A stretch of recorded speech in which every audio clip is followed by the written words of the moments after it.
Threshold management, signals, gatekeepers, and the economics of attention. Flint West reporting.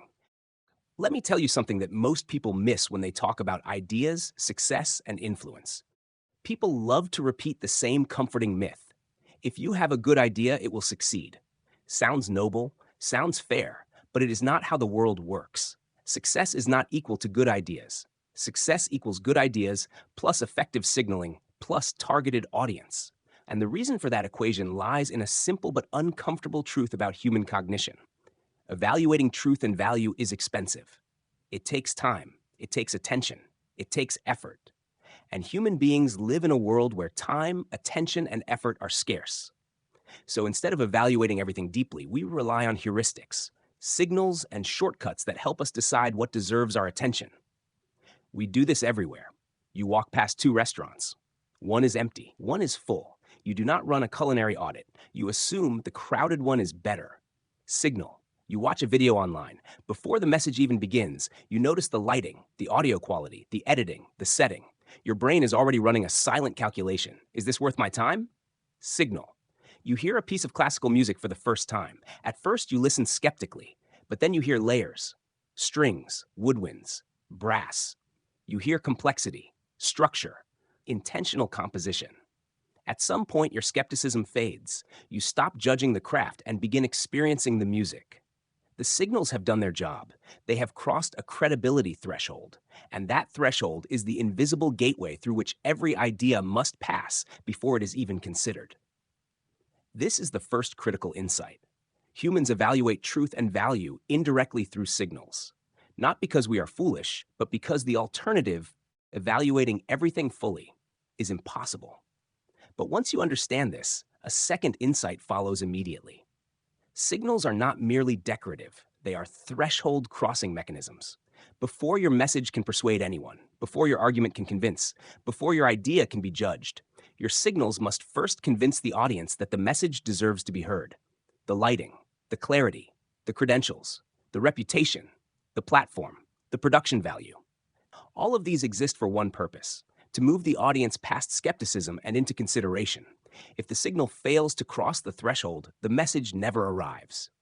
This is the hidden reality behind much of modern communication. This content is brought to you by Bobby Gigs. Promote your brand here and reach a wide audience across platforms like YouTube, Instagram, and Facebook. Follow the links in the description to get started.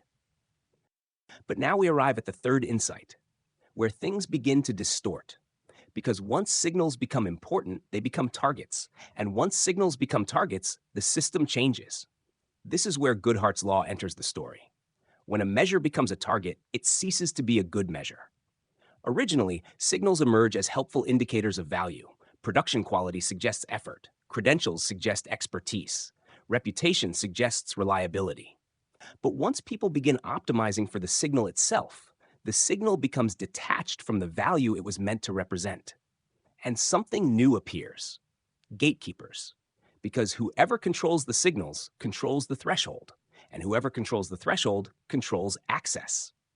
Historically, these gatekeepers were obvious: printing presses, broadcast studios, record labels, academic journals, television networks.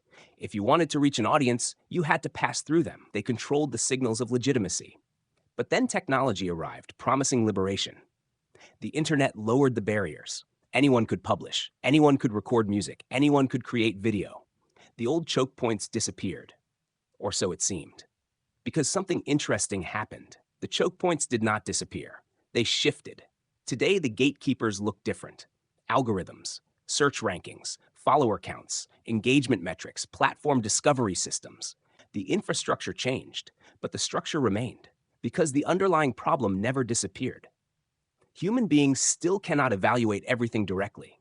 Truth and value remain costly to judge, so signals still emerge, thresholds still form, gatekeepers still consolidate around the systems that manage those signals. And so we arrive at the deeper thesis. This is not merely a theory of signaling. It is a theory of attention systems, and attention systems operate in a cycle. First comes truth and value uncertainty. When people cannot easily determine what is valuable, they search for signals. Signals then establish credibility thresholds that filter which ideas deserve consideration. Once those signals become widely recognized, they become targets of optimization. And when signals become targets, power accumulates around the institutions and mechanisms that control them. Gatekeepers emerge, chokepoints reform. The cycle repeats. Truth and value uncertainty leads to signals. Signals create thresholds. Thresholds create gatekeepers. Gatekeepers distort signals. And the system begins again. This is the hidden structure behind modern media, influence, and communication. It explains why good ideas alone rarely succeed. It explains why production value matters. It explains why distribution matters. And it explains why technological revolutions rarely eliminate gatekeepers. They simply relocate them. Understanding this dynamic changes how you think about influence. Because if you want an idea to succeed, you cannot focus solely on the idea itself. You must manage the threshold. You must understand the signals. You must identify the gatekeepers. And most importantly, you must find the audience whose threshold your signals can realistically cross. This is threshold management, and it is the invisible discipline governing success in the modern economy of attention. Flint West, signing off.